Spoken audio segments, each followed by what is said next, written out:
நாமக்கல்லுக்கு பக்கத்தில் இருக்கு. அந்த கரும்பாலையினுடைய வெள்ளி விழா அதில் பேச போயிருந்தேன். அப்போ பேசுறதுக்கு முன்னால அங்கே இருந்த அர்ஜுனன் மாதிரி ஒரு அமைப்பாளர் அவர்கிட்ட, ஐயா நான் எவ்வளோ நேரம் பேசணும்னு சொல்லலையேன்னு. உடனே அதுக்கு அவர் சொன்னார், நீங்கள் எவ்வளோ நேரம் வேணாலும் பேசுகிறீங்க, நீங்கள் தொலை தூரத்தில் இருந்து வந்திருக்கீங்க, நாங்கள் ஒரு 10 நிமிஷம் தான் இருப்போம்.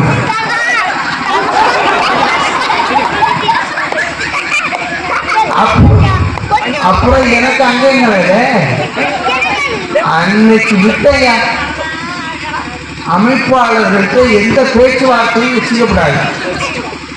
இந்த மாதிரி ஏதாவது ஒரு குண்டை தூக்கி போட்டுக்கிட்டு நம்ம குழப்பிடுவாங்க.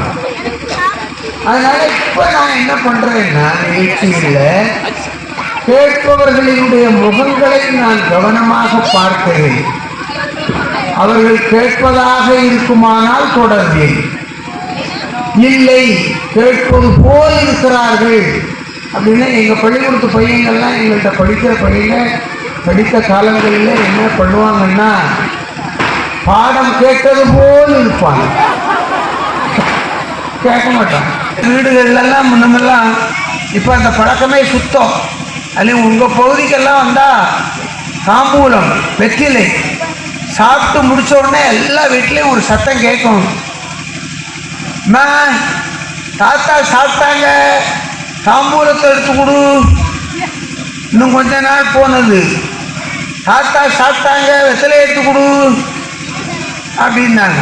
56க்கு பிறகு நம்ம தமிழ்நாட்டோட வந்த பிறகு தாம்பூலம் வெத்தலையாக மாறிடுது. வெத்தலை எடுத்து கொடு, தாத்தா சாப்பிட்டாரு, வெத்தலை முடிச்சு கொடுன்னு. இப்போ அந்த இது எங்கேயாவது எந்த வீட்லையாவது கேட்குதா?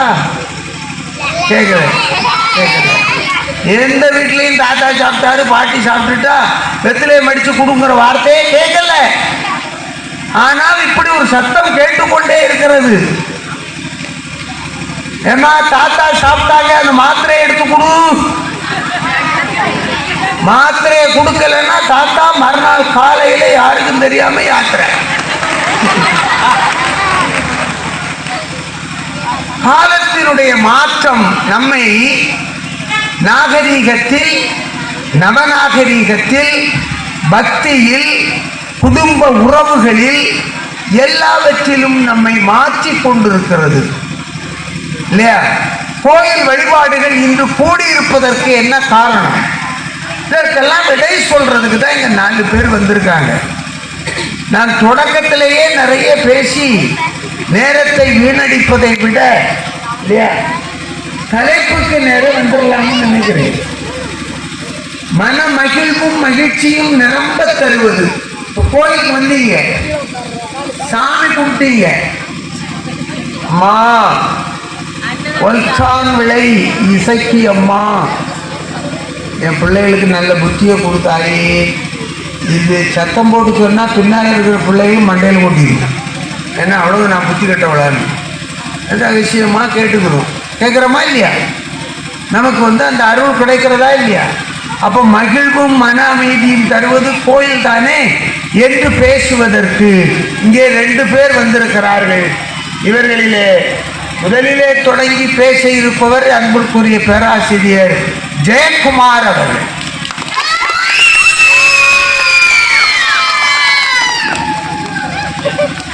ரெண்டாவது பரிசு உண்டாப்பா. ஏன்னா இது போட்டு சத்தத்துக்கு இன்னும் கொஞ்ச நேரத்தில் பசி வந்துடும். அதே அணியிலே தொடர்ந்து பேச இருப்பவர் பேராசிரியர் மாருதி பிரியன் என்று அழைக்கக்கூடிய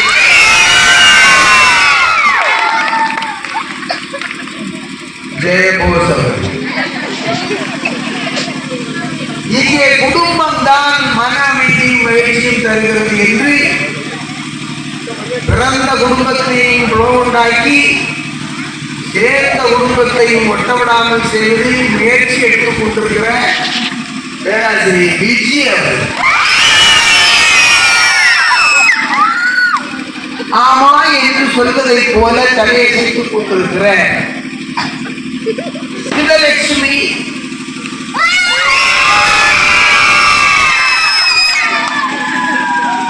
பார்க்கலாம்னு அந்த பிள்ளைகளுக்கு நினைக்கிற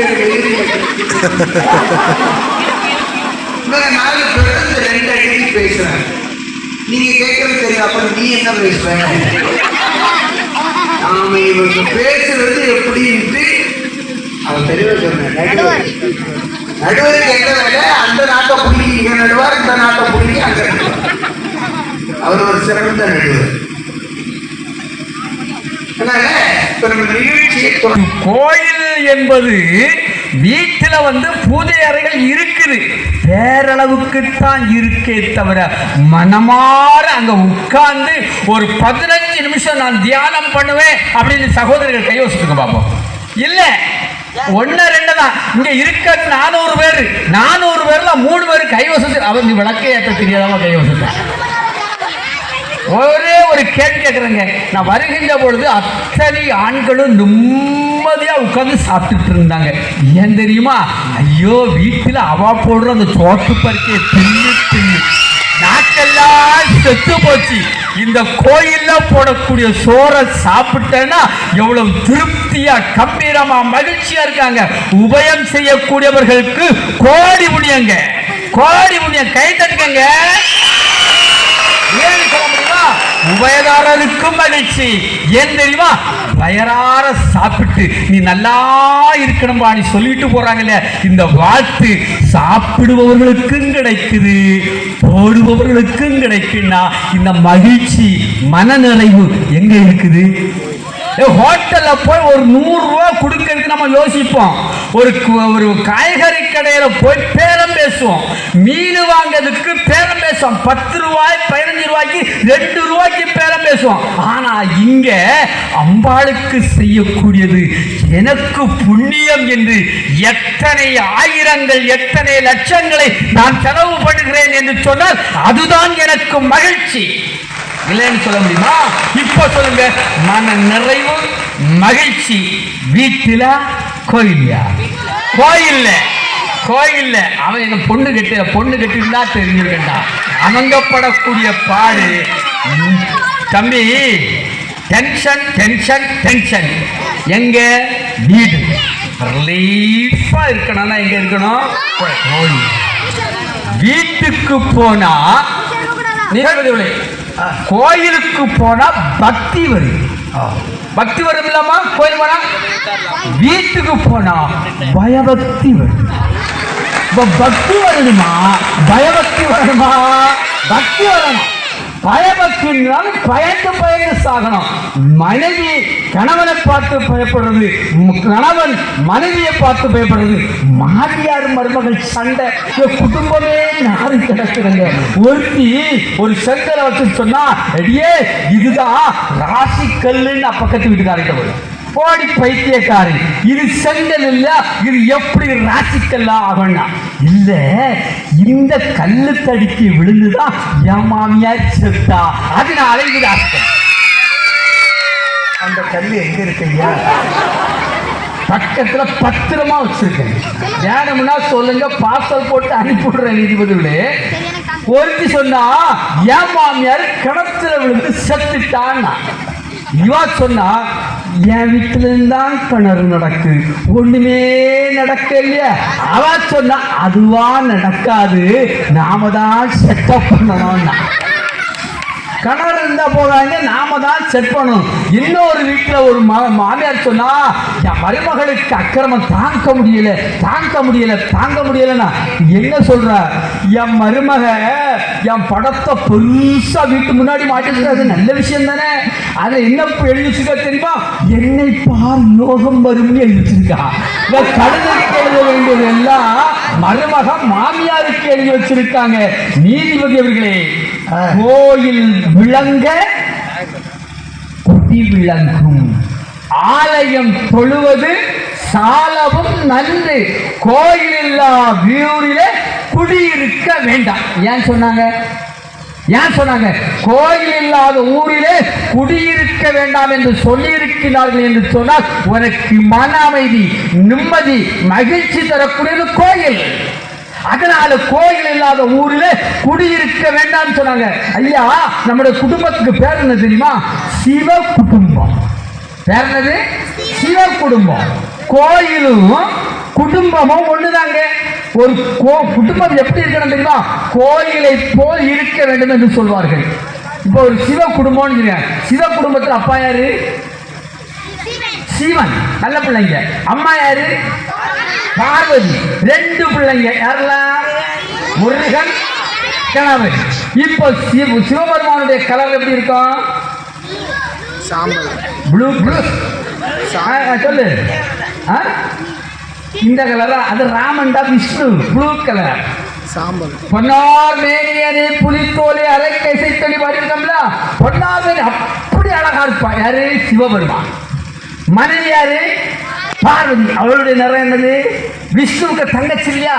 எப்படி? பச்சை மாமலை போல் மேனி பவளவாய் கமலச்சந்தன். அவனுடைய மேனி எப்படி இருக்கும்? பச்சை மாமலை போல் கருநீரம்.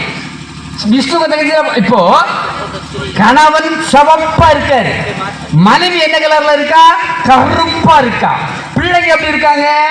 ஒருத்த அழகா இருக்கா, ஒருத்த என்னது யானை போல இருக்கா. இப்போ சிவபெருமானுக்கு கழுத்துல என்ன நடக்குது? பாம்பு. பார்வதி தேவியினுடைய வாகனம் என்னது? சிங்கம். சிவபெருமானுடைய வாகனம் எது? காளை. இப்போ ஒரு கேள்வி கேட்கிற நீதிபதிகளே, காளைக்கும் சிங்கத்துக்கும் எங்கேயாவது ஒத்து போகுமா?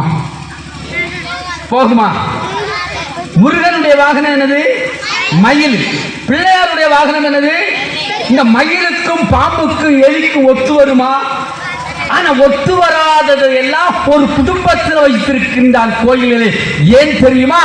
கணவன் ஒரு குணத்தோடு இருப்பான், மனைவி ஒரு குணத்தோடு இருப்பாள், பிள்ளைகள் ஒரு குணத்தோடு இருப்பார்கள். நீ எந்த குணத்தோடு இருந்தாலும் வீட்டிற்குள்ளே வரும்பொழுது ஒருமித்த ஒரு குடும்பமாக நீ வாழ்வதற்கு கற்றுக்கொள் என்று எனக்கு குடும்ப வித்தையை கற்றுத்தரக்கூடியதே எது? கோயில், கோயில், கோயில். பாருங்க, சுத்தமா பொய்யாவே பேசிட்டு போயிருக்காரு. ஏன்னா இன்னைக்கு தான் வீட்டுல இருந்து நேரடியா வந்திருக்காரு. புரியுது. கோயிலுக்கு போனா பக்தி வருமா, கோயில போய் தான் அழுவாங்களாம். என்ன போய் எங்க வீட்டு பக்கத்து வீட்டுக்காரு இப்படிதாங்க அவங்க ஒய்ஃப்கிட்ட சொன்னாரு, ஏமா நான் கோயிலுக்கு போயிட்டு வரேன்னு சொல்லிட்டு கோயிலுக்கு வந்தாரு. கோயிலுக்கு வந்துட்டு செருப்பு காத்து போட்டு கோயிலுக்குள்ள போய் நின்றுட்டு இப்படி சாமி செருப்பு கிடக்குதான்னு பாத்துக்கிறேன். 500 ரூபாய் செருப்பான். 500 பார்த்துட்டு கண்ணு மூடுறப்ப செருப்பக்காரன் வீட்டுக்கு வருகிறார். கோயிலுக்கு போனா பக்தி இப்படிதான் வருது இவங்களுக்கு எல்லாம், ஏகபோக பக்தி. அடுத்ததா இவங்களுக்கு எல்லாம் வேற எதுவுமே சொல்ல வேண்டாங்க. சிவவாக்கியர் ஒரு அழகான சித்தர் வந்து சூப்பரா ஒரு 4 லைன்ல சொல்லியிருக்காரு ஒரு பாட்டு. என்னன்னா, கோயிலாவதேதடா குளங்களாவதேதடா, கோயிலாவதேதடா குளங்களாவதேதடா, கோயிலும் குளங்களும் கும்பிடும் குளமரே, கோயிலும் மனத்துள்ளே குளங்களும் மனத்துள்ளே, ஆவதும் அழிவதும் இல்லை இல்லை இல்லையே அப்படின்னு சொல்லியிருக்காரு. இதுக்கு அர்த்தம் என்னன்னா, கோயில்ல போய் சாமி கும்பிட்டாதான் அமைதி கிடைக்கும், குளங்குளமா சுத்தினாதான் அமைதி கிடைக்குங்கிறது அப்படி கிடையாது. உன்னுடைய மனம்தான் கோயில், உன்னுடைய மனம்தான் குளம். அந்த மனத்தை தெளிவுபடுத்தி கொண்டால் அங்கிருந்து நமக்கு வந்து அமைதி எல்லாமே கிடைச்சிடும். அதனால நீ மெனக்கட்டு கோயிலுக்கெல்லாம் போய் உட்கார வேண்டாம் அப்படின்னு அழகா சொல்லியிருக்காரு. அவர் என்ன சொல்றாரு? விஸ்வாமித்திரர் தவம் செய்ய போகிறாரு, மேனகே அங்கே போய் தவத்தை கலைக்கிறா. அது மாதிரி செவனேன்னு சும்மா கிடந்தவர் ஒரு கல்யாணத்தை பண்ண போய் நீங்கள் மேனகையாட்டம் வந்து அவருடைய தவத்தை கலைத்து விட்டீர்களேங்கிறார்.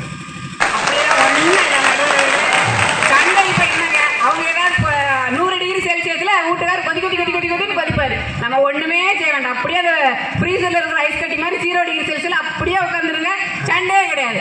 வேற ஒண்ணு இல்லை, ஒரு சின்ன ட்ரிக் சொல்லிக்காரு, எல்லாரும் கேட்டுக்கோங்க. புருஷ வந்து கடப்படா கடப்படா கடப்படான்னு சத்தம் போடும்போது ஒன்னும் செய்ய வேண்டாம், நேரம் சிங்குக்கு போங்க. பெரும்பாலும் சிங்கு செவரை பார்த்தா வச்சிருப்பாங்க, முன்னாடி நின்னெல்லாம் பார்க்க முடியாது. அப்பதான் பாத்திரம் படப்படா படப்படா படப்படா படப்படா கழுவணும். அப்ப என்ன செஞ்சுக்கணும், அப்படி 2 இழி எடுத்துக்கணும், அப்படியே தொடச்சிக்கணும். பின்னாடி யாசனத்துக்கு எப்படி இருக்கும், ஓ நம்ம பொண்டாட்டி அழறா, அப்போ நம்ம யாசனத்தை கேட்டுதான் அழறான்னு சொல்லிட்டு இப்போ எப்படியும் கொஞ்சம் வருத்தமா இருக்கும்ல, என்ன இருந்தாலும் பொண்டாட்டி இல்லையா. கொஞ்ச நேரம் கழிச்சு வந்து என்ன சொல்லாரு, பொண்டாட்டி ரொம்ப திட்டிட்டனாடி, சாரி அழாத என்ன அப்படின்னு சொல்லி கொஞ்சம் பாருங்க. அது இல்லைங்க மகிழ்ச்சி. அந்த மகிழ்ச்சி கோயில்ல கிடைக்குமா சொல்லுங்க? கிடைக்குமா? கோயில்ல கிடைக்காது. மனைவியின் அருமை தெரியாதவங்க, மனைவியின் அன்பை உணராதவங்க கோயில அன்புக்கு அமைதியா ஏங்கிட்டு வீட்டிலே எல்லாம் கிடைக்கும் நமக்கு. ஆண் பக்தர்களுக்கு ஒரு அன்பான வேண்டுகோள். இனி நீங்கள் உங்கள் துணைவியாரை எப்படி வேண்டுமானாலும் வையலாம், வசகலாம், திட்டலாம். ஆனால் அதற்கு பிறகு கடைசியாக நாடியை பிடித்து ஏஞ்சல்ல நீ இவ்வளோ அழகாக இருக்கே இதை மட்டும் சொல்ல அவர் சொல்கிறாரு. அதை சொல்ல முடிஞ்சுன்னா தான் சண்டையே இல்லையே. சொல்லிடுவேனே. அப்புறம் பொதுவா சொல்லுவாங்க எரியறத புடுங்கினா கொதிக்கிறது அடங்கிடணும். உண்மைதானாங்களே? நம்ம என்ன ரொம்ப ஆசை இல்லைன்னா ஒரு தீபாவளிக்கு ஒரு 5000 பட்டு எடுத்து கேட்டுருவோம், அவ்வளோதானே? 5000 ரூபாய்க்கு ஒரு சிம்பிளா 5000 ரூபாய்க்கு ஒரு பட்டு எடுத்து கேட்டுருவோம், அவ்வளோதான்.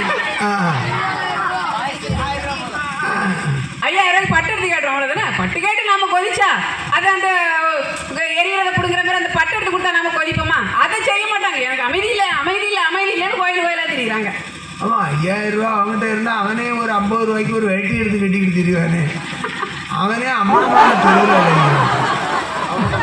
அவங்ககிட்ட போய் 5000 ரூபாய்னா அவங்க 5000 புரியவே புரியாதுங்கய்யா. மனைவி வந்து அத்தான் அப்படி கூட்டா அது அழகான இசை. ஆமா, எப்போ அத்தான் நானும் அப்போ இவன் செத்தான். மாமா மாமான்னு மனைவி கூப்பிட்றான்னா ஆமான்ட்டு போயிடணும். மகிழ்ந்துராயிங்க என்னங்க அப்படின்னு கூப்பிட்டாங்கன்னா அது அழகான யாழிசை. என்னங்க யாழிசை? இப்போ நாங்கள் என்னென்ன என்னங்க இது என்ன இசை கேட்குறேன். ஆம்பளை சொன்னா அது மோசமான இசை, பெண்கள் சொன்னா நல்ல இசையா? அப்படி இல்லையே. நாளையிலேருந்து சொல்லி பாருங்கடா. இவங்க ரெடி ஆகிட்டான். என்னங்க அக்கா சொல்லலாம்ல. அக்காவை போய் என்னடி அப்படின்னு சொன்னால் நல்லாவா இருக்கு? அப்போ என்னக்கா அது கூட கொஞ்சம் பரவாயில்ல.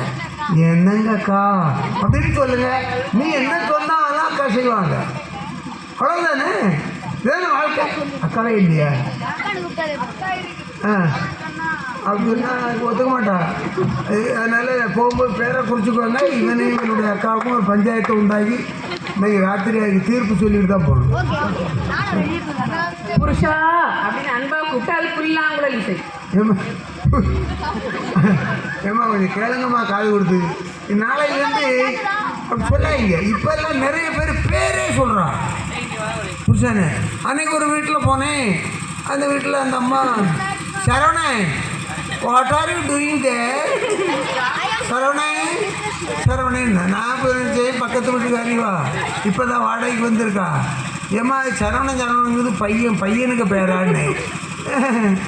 அது என் புருஷன் பேர்.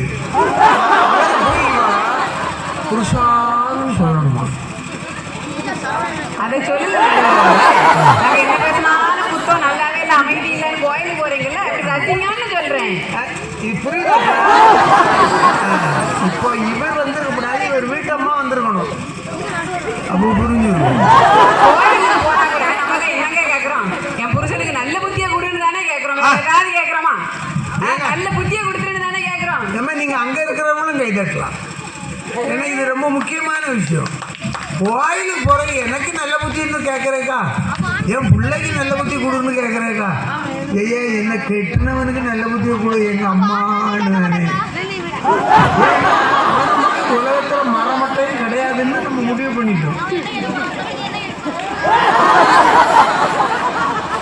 அப்புறம் மாமியார் மருமகள் ஒரே சண்டையாமா, அதனால அவங்களுக்கு நிம்மதி இல்லையாமா. தெய்வத்துக்கும் மேல ஒரு வேலை என்ன செய்ய விட மாட்டாங்க எங்க மாமியார்.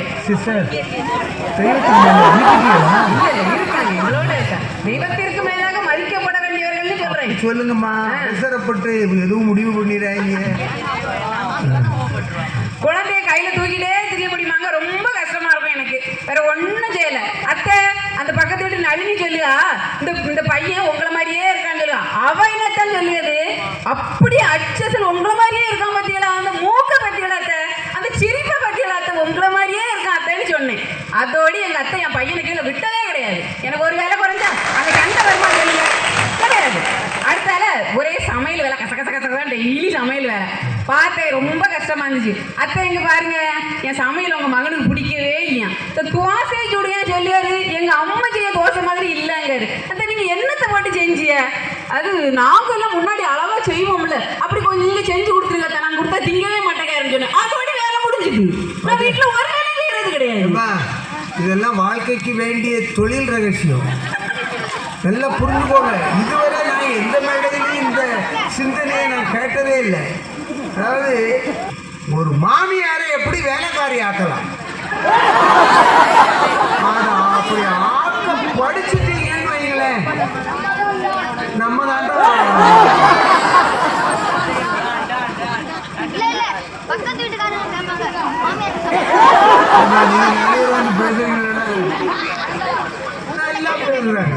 எங்க அண்ணன் மொட்டாட்டி ரசம் வச்சாங்களாமா, கடுகு கறிஞ்சு போச்சாமா, அவர் வயிற்றுல கறிஞ்சு போச்சாமா, அதெல்லாம் அவன் சொல்லிட்டு இருக்காரு. இதை விட காமெடி ஒன்று எங்க வீட்டுல நடந்துச்சு தெரியுமா?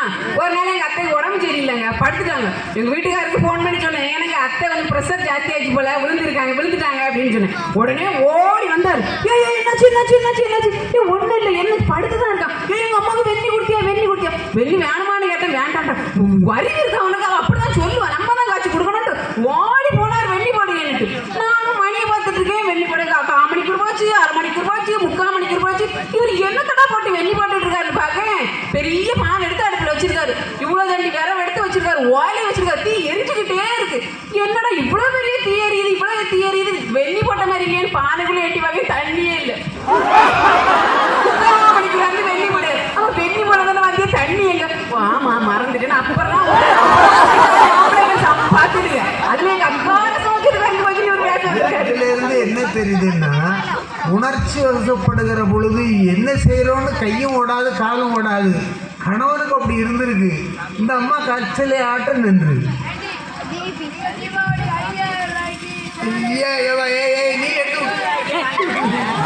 நீ அந்த கதையை விட்டுட்டு போயிட்டீங்களா? சேலை அவன் சேலை ரெடியா இருக்கு, ஆளு ரெடியா இல்லை. ஆட்டை விட்டு சேலையை கொடுக்கலாம்னு அவன் தெரியும். இருக்கட்டும், நான் வாங்கி ஒரு ஆள்கிட்ட கொடுக்க சொல்றேன். அப்போ மாமியார் வழியிலேயே நமக்கு சண்டையில ரொம்ப அன்பா போயிட்டு இருக்கோம், அப்படித்தானே? குடும்ப அப்பா அமைதியா தானே இருக்கும், நல்லா தான் இருக்கும். குழந்தைகள் எடுக்க தெய்வங்களுங்க, அதுங்க ஒன்னொன்னு ஒரு அவதாரம். தலைப்பு என்னன்னு இங்க 2 பேரும் தலைப்பு எடுத்து பார்க்கறாங்க. தலையில இருக்கக்கூடிய பூவை பார்க்குறாங்களா? தலைப்பு தெரியாதா? ஆமா தெரியும். சேல தலைப்பு எடுத்து கொடுத்தே பழக்கம் இல்லைன்னு நினைக்கிறேன். அதாவது மனைவிக்கு 2 சேலை எடுத்துட்டு போங்க. நீதிபதி அவர்களே, என்னப்பா இந்த சேலையினால எத்தனை குடும்பங்கள் பிரிஞ்சிருக்கு தெரியுமா? அந்த அம்மா சேலை கட்டு வந்தது, அவங்க சொல்லிச்சு, நான் புது புடவை கட்டிருக்கேன்னு, உங்களுக்கு இது நல்லா இருக்குன்னே தெரியலையா? ஒரு வார்த்தை சொல்லியிருக்கீங்களா? உங்களுக்கு கல்யாணம் முடிஞ்சு இத்தனை வருஷம் ஆச்சு, ஏதாவது ஒரு சந்தோஷம் உண்டா? அவன் மனசில் வச்சுக்கிட்டான். சரி, இனி இந்த அம்மா புடவை கட்டிட்டு வந்தா நல்லா இருக்குன்னு 4 வார்த்தை சொல்லணும். ஏன்னா அது புது புடவை கட்டிட்டு வந்துருக்கு சொல்லி மறந்துட்டான். இது 1000 வேலை. அப்புறம் ஒரு நாள் 2 நாள் பிறகு அந்த அம்மா குளிச்சுட்டு புடவை கட்டிட்டு வருது. பொண்ணு அவன் சொன்னான், இந்த புது புடவை என்ன அழகா இருக்கு தெரியுமா? இவ்வளவுதான் சொன்னான் சார். சரி, வீடு 2ஆ போச்சு. அவன் என்ன சொன்னான், அட பாய் மனுஷா, இந்த சேரியை நான் எத்தனை வருஷமா கட்டிட்டு இருக்கேன் தெரியுமா?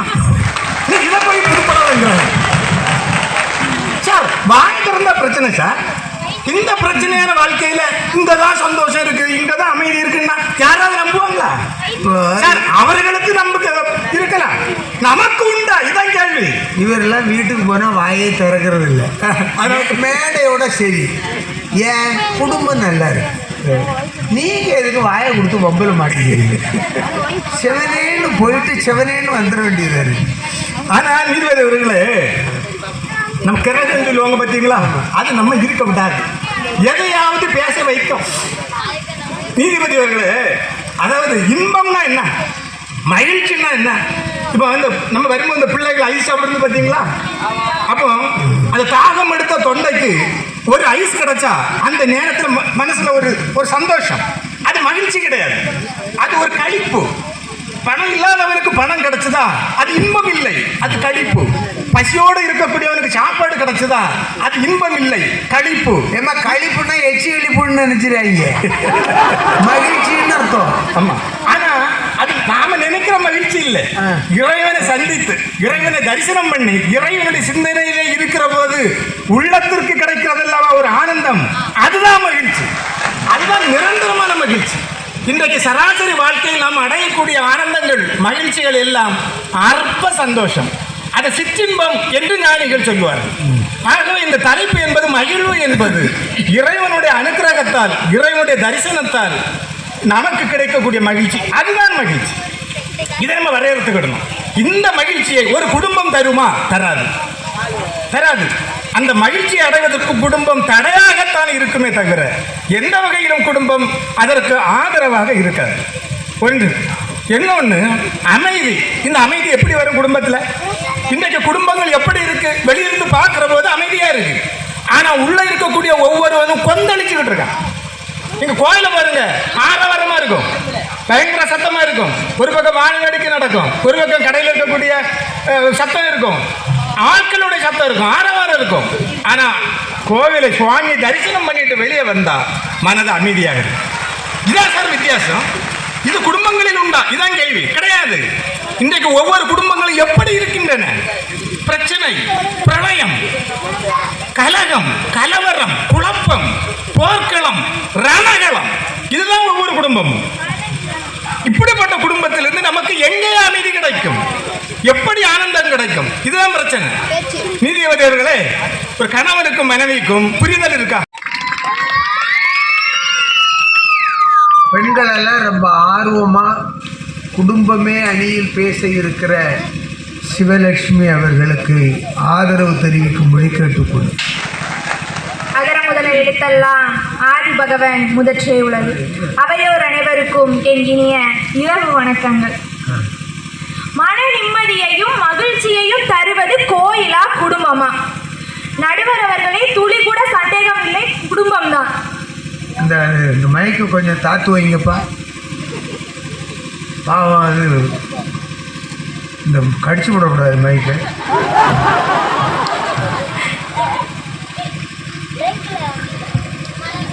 இன்னும் கொஞ்சம் கலத்தா இருக்கு. அப்போ இப்போ மழை இல்லைப்பா, நாங்கள்லாம் வந்ததுக்கு பிறகு மழை வருமாப்பா? அது சும்மா ஏதாவது துள்ளி விழுந்திருக்கும், ஆத்தங்கரில் இருக்கும். நீ மழையை நினைக்காத, எங்களை நினை. அக்கா பையனுங்க, நடுவர் அவர்களே, பொய் சொன்னாலும் பொருந்த சொல்லணும். எதிர்கட்சியில 2 பேர் பொய் சொன்னாங்க, ஆனா எதுவுமே பொருந்தல. ஏதோ பெண்கள் எல்லாரும் பவுடர் பூசுறதும் ஃபவுண்டேஷன் போடுறதும் லிப்ஸ்டிக் போடுறதும் என்னமோ கல்யாணத்துக்கு அப்புறம் இவங்க வாங்கி தந்துதான் நம்ம போடுறோம்னு சொல்றாங்க.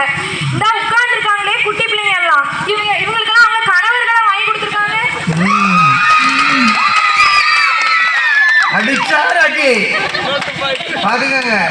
நடுவர் அவர்களே, கம்பி கட்டுற கதையெல்லாம் நம்மள்ட்ட கட்டிட்டு இருக்காங்க. கம்பி கட்டுற கதையெல்லாம் இங்க செல்லுபடி ஆகாது. நாயன்மார்களும் ஆழ்வார்களும் ஈசன் மேல பித்தர்களா இருந்த சித்தர்களும் வாழ்ந்தாங்க ஒரு காலத்துல. மன நிம்மதியை மகிழ்ச்சியை தர்றது கோயில் தான் அப்படின்னு கோயிலே கதி சிவனே கதின்னு கோயிலே இருந்தாங்க. நம்ம என்ன சித்தர்களா இல்ல ஆழ்வார்களா இல்ல எதிரணியில இருக்கக்கூடிய 2 பேர் என்ன பார்த்தா அப்படியே தெரியுது? இவர்களுக்கும் சித்தர்களுக்கும் ஏதாவது சம்பந்தம் உண்டாகும்? சித்தர் சித்தருங்கிறாங்க, புத்தருங்கிறாங்க. 2 பேருக்குமே இன்னும் ஞானமே வரல. இப்ப கடைசியில் முத்தன் இல்லையா, அப்ப நான் பித்தனுங்கிறாங்க. பித்தன்னா அது உங்களுக்கு தெரியும். நடுவர் அவர்களே, இவங்கெல்லாம் குடும்ப வாழ்க்கையில உள்ள சந்தோஷங்களை மட்டுமே அனுபவிக்கணும்னு நினைக்கிறாங்க. குடும்ப வாழ்க்கையில சின்னதா ஒரு துன்பம் வந்துட்டுனா குடும்பத்தில இருந்து விலகக்கூடிய பித்தர்களாக இன்னைக்கு இருந்துட்டு இருக்காங்க. கோயில்ல நிம்மதியை தேடுறதுக்கு நம்ம ஒன்றும் சித்தரும் இல்லை, நாயன்மார்களும் இல்லை. நம்மெல்லாம் சாதாரண மனுஷங்க.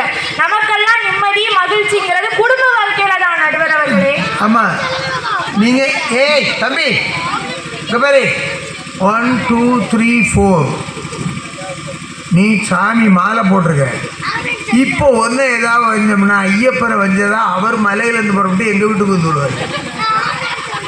இருக்கட்டும் ராஜா, விடு, பொறுக்கணும். மாலை போட்டாச்சுன்னா பொறுக்கணும் என்ன, அது ரொம்ப முக்கியம். பக்தி பொறுமையிலிருந்து தான் பக்தி வருது. தம்பிகள் தவறாக சொல்லுவாங்க, அது தவறாக எடுத்துக்கக்கூடாது. இவங்க சரியாக சொல்கிறாங்க. இவங்க தெருவில் போகிற சித்தர்கள் லெவலுக்கு பித்தர்கள் லெவலுக்கு வந்துட்டாங்க. இன்னும் பாத்திரம் தான் கொடுக்கல. அப்படிதான் நம்ம அர்த்தம். ஆமாம்.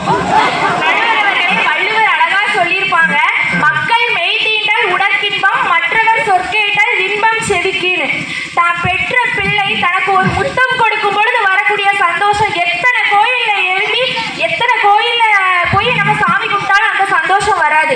அதே மாதிரி தான் அந்த நாம் பெற்ற பிள்ளைங்க அம்மா அப்பான்னு முதல் சொல்லும் போது அதுல வரக்கூடிய சந்தோஷமானது எத்தனை கோயில்ல போய் நம்ம பேருக்கு அர்ச்சனை செஞ்சாலும் அந்த சந்தோஷம் வராது. நடுவர் அவர்களே, ஒரு காலத்துலம்மா நீங்கள் குழந்தைய கொண்டு போய் கோயிலில் கிடத்தி அம்மா நீ கொடுத்த செல்வம்பாங்க. இப்போ அப்படியாம்மா? பாவம். கல்யாணம் ஆகி 7 வருஷம் 8 வருஷத்துக்கு பிறகுதான் தவம் இருந்து ஒன்று கிடைக்கும். அது என்ன கஷ்டப்படுறாங்கன்னு படுறவங்களுக்கு தான் தெரியும். ரொம்ப எத்தனை ஆஸ்பத்திரி, எத்தனை நர்ஸு, எத்தனை டாக்டரை போய் அந்த பையன் பார்ப்பான். நீ தப்பாக எடுத்துக்காங்க. எப்படியாவது ஒரு எதிர்கால தலைமுறையை கொண்டு வரணும்னு கடைசியில் அந்த குழந்தையை கொண்டு போய் காணிக்கையாக கொடுக்குற இடம் எதுன்னா ஆலயத்தினுடைய சன்னிதானம். தாய் கொடுத்ததாக நினைப்பவருக்கு வாழ்க்கை சுவைக்கிறது இல்ல? நடுவர் அவர்களே, கொடுமைன்னு கோயிலுக்கு போனா அங்க 2 கொடுமை நம்மளை பார்த்து நிக்குமா? அப்படிதான் இன்னைக்கு பல கோயில்கள்ல நடந்துட்டு இருக்கு. இந்த கொடுமைகள் சிரிக்கல. நான் கோயில் கொடுமைன்னு கோயிலுக்கு போனா அங்க 2 கொடுமைகள் திங்குன்னு ஆடுது. நடுவர் அவர்களே, இன்னைக்கு பல கோவில்கள்ல யாரு சாமி ஆடுறதுன்னு ஒரு பிரச்சனை. எந்த சாமி பெருசு, உன் சாமி பெருசா என் சாமி பெருசான்னு ஒரு பிரச்சனை. இப்படி கோயிலே நிம்மதி இல்லாம இருக்கும்போது நம்ம எப்படி கோயில்ல போய் நிம்மதியை தேட முடியும்? இல்ல, கோயில்ங்கிறது நீங்க நினைக்கிற கட்டடம் இல்ல. கட்டம் 4 சுவரு, நடுவில் ஒரு வாசல், கல்மண்டபம், இதல்ல. இதுக்கு 1000 பிரச்சனைகள் வரலாம். அதற்குள்ளே இருக்கிறதே கல் சிலை, அதுவும் அல்ல. அதற்குள்ளே இருக்கிறதே அது எனக்கும் இவருக்கும் பொதுமையானது. அதை கும்பிடணும். இது மட்டுமா நடுவர் அவர்களே, கோயிலுக்கு போக 1008 பிரச்சனைகள் இருக்கு, 1008 கட்டுப்பாடுகள் இருக்கு. அசைவம் சாப்பிட்டா கோயிலுக்கு போக கூடாது, குளிச்சுட்டு தான் போகணும். மார்கழி மாசம் 3 மணிக்கு இந்த குட்டி பிள்ளைகளை எழுப்பி விட்டு கோயிலுக்கு போனா எப்படி நடுவர் அவர்களே போக முடியும்? குளிக்காம போங்க. குளிக்காம போக கூடாது அல்லவா? யார் சொன்னா? குளிக்காம கோயிலுக்கு போக கூடாதுன்னு சொல்லியிருக்காங்க.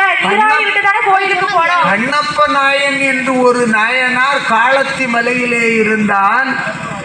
அவன் வான்வழி பொழிகின்ற மழை நீரை தவிர தன் உடலில் வாங்கியதில்லை. குளிக்கிற பழக்கம் அவனுக்கு ரொம்ப தொலைவானது. அவன் காட்டகத்தே இருந்த சிவபெருமானுடைய கண்களிலே கண்ணீர் வரவேண்டிய இடத்திலே ரத்தம் வருவதை பார்த்து பக்கத்திலே ஓடுகிற பொன்முகலி ஆற்றிலே போய் வாயால் தண்ணீரை எடுத்து வந்து, பாத்திரம் இல்லை, எடுத்து வந்து சிலையை அபிஷேகம் செய்தார். அதோடு விடல, காட்டில் கிடக்கிற ஒரு பன்னியை பிடிச்சி அடித்து சுட்டு அதை வந்து சுவைச்சு பார்த்தான். டேஸ்ட்டு, இது சாமி சாப்பிடலாம்.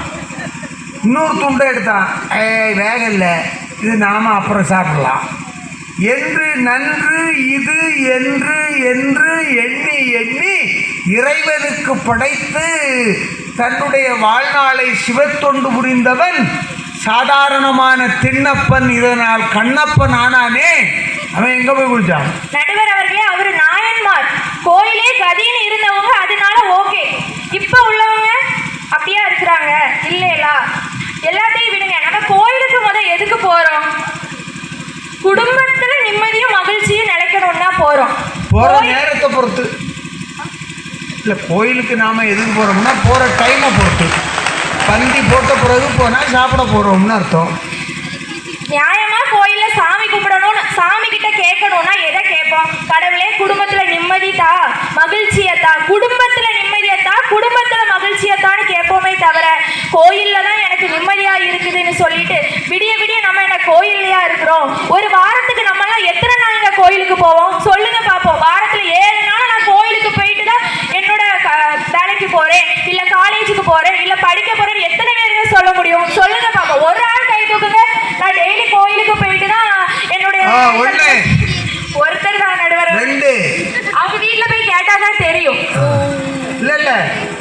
அவங்க கோயிலுக்கு போயிட்டு போறவங்க தொழிலுக்கு. சரி, எல்லாத்தையும் விடுங்க நடுவர் அவர்களே. சரி, விட்டுருவோம். நம்ம உடம்பு சரியில்லாத நேரத்துல தான் நமக்கு நிம்மதின்னு ஒண்ணு தேவைப்படுது. அந்த ஒருத்தங்க நல்ல காய்ச்சலா இருக்கிறாங்க, கோயில்ல போய் கடவுளே என் காய்ச்சலை குறைன்னு யாரும் போய் கேட்கறது கிடையாது. ஏன்னா எழும்பவே வழி இல்லாம அவன் இருப்பான். அந்த நேரத்துல தன்னுடைய தாயோ இல்லது கணவனோ அல்லது மனைவியோ அவருக்கு போய் அந்த அந்த காய்ச்சலால பாதிக்கப்படுறவங்களுக்கு போய் அருமையா கஞ்சி வச்சு கொடுத்து மாத்திரையை கொடுத்து தூங்குன்னு சொல்லுவாங்களே, அதுல கிடைக்கக்கூடிய மன நிம்மதி எந்த கோயிலுக்கு போனா அந்த டைம்ல நமக்கு கிடைக்கும்? அந்த காய்ச்சல் டைம்ல யாருக்கு கிடைக்கும்? குடும்பத்துல தானே நடுவரவர்களே கிடைக்கும். எந்த கோயில்ல போய் காய்ச்சல் டைம்ல போய் மருந்துதான் மாத்திரை தான் நம்ம போய் நிற்போம்? நீங்க எத்தனை வீட்டுக்கு கஞ்சி வச்சு கொடுத்தீங்கம்மா? நான் என் வீட்டுக்கு மட்டும்தான் வச்சு கொடுப்பேன். சரி, அந்த சூழ்நிலை உங்களுக்கு வரக்கூடாது. வாழ்த்துக்கள். அது மட்டும் இல்லாம வள்ளுவர் அழகா சொல்லியிருப்பாங்க, அமிழ்தினும் மாற்ற இனிதே தம்மக்கள் சிறுகை அளாவிய கூழ்னு. தான் பெற்ற குழந்தை அளாவி வச்சிருக்கக்கூடிய அந்த கூழினுடைய சுவை, எத்தனை கோயில போய் அன்னதானம் சாப்பிட்டாலும் அந்த சுவையும் அந்த சுவையில் இருக்கக்கூடிய மகிழ்ச்சி கிடைக்காது. அது குடும்பத்தில் தான் கிடைக்கும். ஒரு பெரிய அறிஞர் சொல்லியிருப்பாங்க, நிம்மதி என்பது பிறர் கொடுப்பது அல்ல, நாமே ஏற்படுத்திக் கொள்வது தான் என்று. அந்த மாதிரி தான் நிம்மதிய வெளியே கோயில்லையோ குளத்துலையோ எங்கேயும் போய் தேடாதீங்க. நிம்மதி உங்ககிட்ட தான் இருக்குது. மகிழ்ச்சிங்கிறது உங்க குடும்பத்துல தான் இருக்குது. அதனால நிம்மதியையும் மகிழ்ச்சியையும் வேற எங்கேயும் போய் தேடாம குடும்பத்தில் தேடி நிம்மதியாக வாழ வேண்டும் என்று கூறி அனைவருக்கும் இனிய புத்தாண்டு நல்வாழ்த்துக்களையும் கூறி வாய்ப்பளித்தமைக்கு நன்றி பாராட்டி விடைபெறுகிறேன். நன்றி, வணக்கம்.